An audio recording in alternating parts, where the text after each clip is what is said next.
nhom bậc na sông namaskar trong pua sông đạch kẹo hạp xong cái trong pi khana sông đạch bể chia khana Prathera nụ thera cướp ra ông cheti sakara sông crab thoai bằng cung trong pua bằng con na chia mà cha sông cô rúp sông đạch ai đom lụ trong tiêu lụ sợi lụ dây lụ ta bong ôn chuồn rôm chia từng óc cheti cô rúp ngày nay trong bát sông lược dọc merin mùi miệt tra bằng thành tiếtในกรมรัฐบาลนี้ខ្ញុំបានធ្វើវីដេអូពីថ្ងៃមុនបានមេត្រា1ខ្ញុំបានធ្វើវីដេអូហើយមេត្រា2ក៏ធ្វើរួចចប់សពគ្រប់ហើយដែរមេត្រា3ក៏ធ្វើហើយដែរថ្ងៃនេះមកដល់មេត្រា4មេត្រា1និយាយពីបញ្ញត្តិទូទៅមេត្រា2និយាយពីគោលការណ៍ជាមូលដ្ឋានហើយមេត្រា3និយាយពីស្វ័យភាពនៃបុគ្គលឯកជនដល់មេត្រា4យើងនឹងជជែកគ្នាអំពី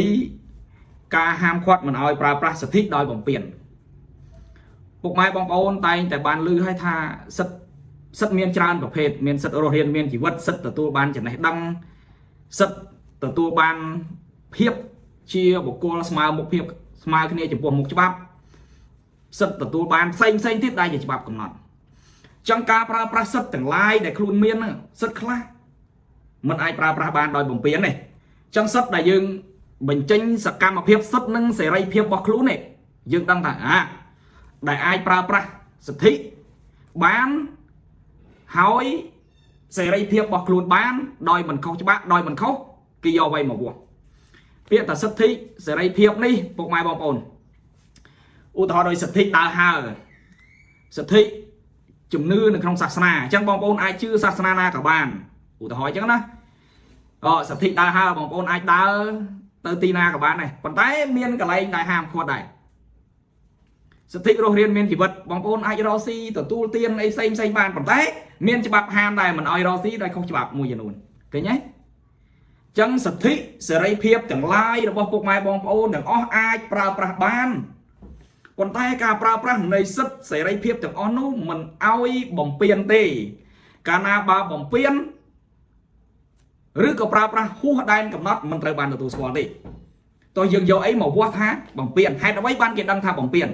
ដែលអាចថាបំពានបានដោយសារមានបទបញ្ញត្តិច្បាប់យកមកធ្វើជាបន្ទាត់សម្រាប់វាស់សម្រាប់ធ្វើជាយន្តការសម្រាប់ធ្វើជារង្វាស់រង្វាល់សម្រាប់បងប្អូនដឹងថាណាការប្រើប្រាស់សិទ្ធិនេះបំពានហើយដោយច្បាប់បានកំណត់ចេះបានកំណត់ចេះអញ្ចឹងដែនកំណត់នៃសិទ្ធិសេរីភាពគឺច្បាប់កំណត់ច្បាប់ជាអ្នកកំណត់ឲ្យដើរច្បាប់ជាអ្នកបញ្ញត្តិច្បាប់បញ្ញត្តិមកថាសិទ្ធិអាចប្រើប្រាស់បានត្រឹមកម្រិតណាមួយអញ្ចឹងពុកម៉ែបងប្អូនអាចប្រើប្រាស់បានត្រឹមកម្រិតណាមួយអញ្ចឹងតែនៅក្នុងមាត្រា5បានចែងមាត្រា4នៃក្រមរដ្ឋធម្មនុញ្ញនេះបានចែងថាហាមឃាត់មិនឲ្យប្រើប្រាស់សិទ្ធិដោយបំពានទោះបីជាសិទ្ធិក៏ដោយក៏ពុំត្រូវបានអនុញ្ញាតឲ្យប្រើប្រាស់ដោយបំពានបានឡើយនៅក្នុងករណីដែលប្រើប្រាស់សិទ្ធិដោយបំពានហួសពីទំហំនៃការការពារដែលត្រូវបានបញ្ញត្តិទុកមិនអាចទទួលស្គាល់អានុភាពនៃការប្រើប្រាស់សិទ្ធិនោះឡើយចឹងបើកាលណាបងប្អូនប្រើប្រាស់សិទ្ធិដោយហួសអំពីបទបញ្ញត្តិសំដៅយកបទបញ្ញត្តិច្បាប់ហ្នឹងឯងហួសពីបទបញ្ញត្តិច្បាប់ដែលច្បាប់ផ្ដល់ឲ្យនេះចឹងមិនត្រូវបានទទួលស្គាល់បើមិនត្រូវបានទទួលស្គាល់មិនវិញមិនត្រូវបានទទួលស្គាល់គឺខុសមិនត្រូវបានទទួលស្គាល់គឺខុសទៅនឹងបទបញ្ញត្តិច្បាប់អាចប្រឈមមុខទៅតាមច្បាប់កំណត់ឧទាហរណ៍ថាការប្រើប្រាស់សិទ្ធិរស់រានមានជីវិតសិទ្ធិទទួលរកស៊ីទទួលទានប៉ុន្តែរកស៊ីមិនស្របច្បាប់ទៅយករបស់អ្នកដទៃទៅលួចរបស់អ្នកដទៃទៅឆក់ប្លន់របស់អ្នកដទៃ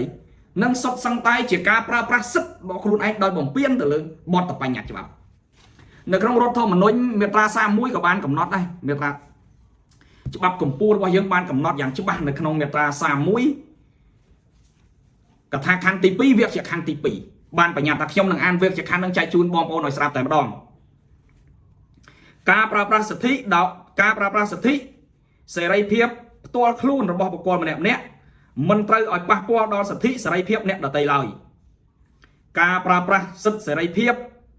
នេះត្រូវបានប្រព្រឹត្តតាមលក្ខខណ្ឌនៅក្នុងច្បាប់កំណត់អញ្ចឹងនៅក្នុងរដ្ឋធម្មនុញ្ញដែលជាច្បាប់កម្ពុជារបស់យើងបានកំណត់យ៉ាងច្បាស់ហើយថាការប្រើប្រាស់សិទ្ធិមិនត្រូវបានបំពានហើយដែនកំណត់ដែលយើងដឹងថាបំពានឬក៏មិនបំពានគឺច្បាប់ជាអ្នកកំណត់ពុកម៉ែបងប្អូនអញ្ចឹងការប្រើប្រាស់សិទ្ធិខ្ញុំឧទាហរណ៍ថា សិទ្ធិសេរីភាពរបស់បងប្អូនច្រៀងចុះសប្បាយរីករាយចុះច្រៀងខារ៉ាអូខេចុះប៉ុន្តែច្រៀងត្រឹមកម្រិតម៉ោងប្រមាណបានដែលមិនប៉ះពាល់រំខានដល់សិទ្ធិអ្នកដទៃនឹងចំណុច1ចំណុច2ខ្ញុំឧទាហរណ៍ថាបងប្អូនអាចរកស៊ីទទួលទានបានប៉ុន្តែការទទួលទានរបស់ពុកម៉ែបងប្អូនការរកស៊ីទទួលទាននេះការធ្វើអាជីវកម្មនេះមិនត្រូវបានបំពានប៉ះពាល់ទៅលើទ្រព្យសម្បត្តិអ្នកដទៃទេការប្រើប្រាស់រកទទួលទានបើនៅលើកន្លែងអ្នកដទៃដីរបស់អ្នកដទៃជួលគេទៅធ្វើតូបជួលតូបជួលស្តង់គេដើម្បីយកមករកស៊ីធ្វើអាជីវកម្មទៅនេះហើយគឺជាការប្រើប្រាស់សិទ្ធិហើយសិទ្ធិកំណត់យ៉ាងច្បាស់កំណត់យ៉ាងច្បាស់ថាមិនត្រូវបានបំពានលើបទបញ្ញត្តិទេអញ្ចឹងពុកម៉ែបងប្អូនអញ្ចឹងការប្រើប្រាស់សិទ្ធិទាំងអស់នេះកាលណាបើយើងប្រើប្រាស់សិទ្ធិហួសពីបទបញ្ញត្តិគឺមិនត្រូវបានទទួលស្គាល់ទេតែមិនត្រូវបានទទួលស្គាល់គឺផ្ទុយពីបទបញ្ញត្តិច្បាប់តែផ្ទុយពីបទបញ្ញត្តិច្បាប់ខុសច្បាប់ហើយតែខុសច្បាប់ប្រឈមមុខទៅនឹងការដាក់ទោសទណ្ឌទៅតាមច្បាប់កំណត់ហើយខ្ញុំមិនកំណត់ថាខ្ញុំមិនបានបញ្ជាក់ថាច្បាប់កំណត់ជាប់ទោសទណ្ឌប្រមាណទេដោយសារទៅតាមយោងទៅតាមសកម្មភាពយោងទៅតាមស្ថានភាពជាក់ស្ដែងយោងទៅតាមបទបញ្ញត្តិច្បាប់ដែលមានជាធរមានបងប្អូនណាអញ្ចឹងទេខ្ញុំសូមសង្ខេបមកវិញថាការប្រើប្រាស់សិទ្ធិនៅក្នុងក្រមរដ្ឋប្បវេណីមាត្រា4ឬក៏នៅក្នុងច្បាប់កម្ពុជារបស់យើងមាត្រា31បានកំណត់ឲ្យថាការប្រើប្រាស់សិទ្ធិសេរីភាពមិនត្រូវឲ្យហួសពីដែនបញ្ញត្តិមិនត្រូវឲ្យហួសពីបទបញ្ញត្តិច្បាប់ទេ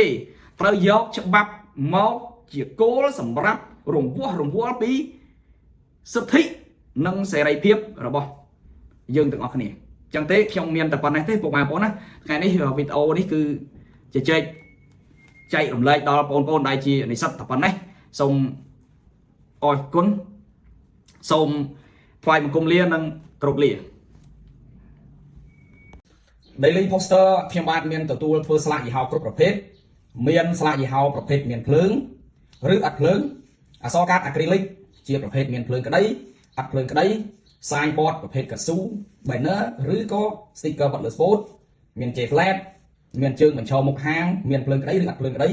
និងស្លាកយីហោផ្សេងតូចធំគ្រប់ប្រភេទ